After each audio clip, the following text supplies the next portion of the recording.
Teluk Maine adalah wilayah yang terletak di bagian timur Laut Amerika Utara yang dibatasi oleh Kanada dan Amerika Serikat. Terdapat sengketa antara Amerika Serikat dan Kanada mengenai wilayah perairan di Teluk Maine. Perselisihan ini dimulai pada abad ke-18 dan mencapai puncaknya pada pertengahan abad ke-20. Pada tahun 1988, kedua negara menandatangani perjanjian yang menetapkan batas maritim di wilayah tersebut. Perjanjian ini kemudian disahkan oleh Kanada dan Amerika Serikat pada tahun 1988 dan menjadi sumber hukum internasional yang mengatur batas maritim di Teluk Maine.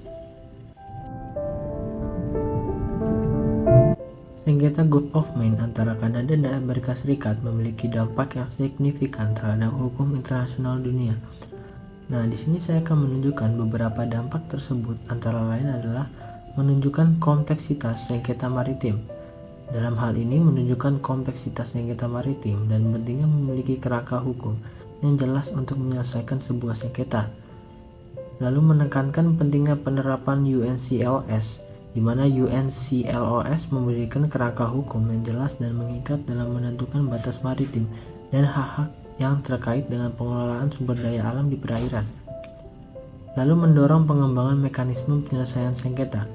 Kedua negara harus menggunakan mekanisme yang dianggap adil oleh kedua belah pihak dan memastikan keputusan yang diambil mengikat dan tidak memihak salah satu negara.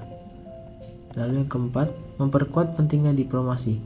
Diplomasi dapat membantu menghindari tindakan yang dapat memperburuk situasi dan mencari solusi damai yang dapat menguntungkan kedua belah pihak.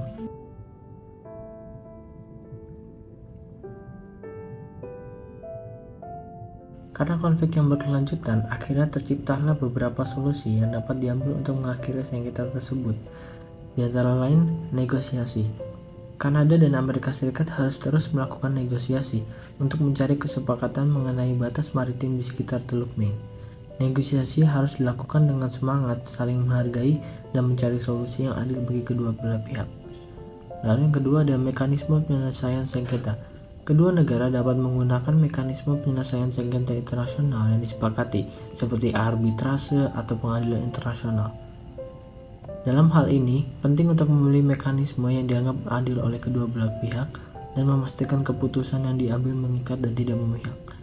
Lalu ada kerjasama. Kanada dan Amerika Serikat dapat mencari cara untuk melakukan kerjasama dalam mengelola sumber daya alam di sekitar Teluk Maine.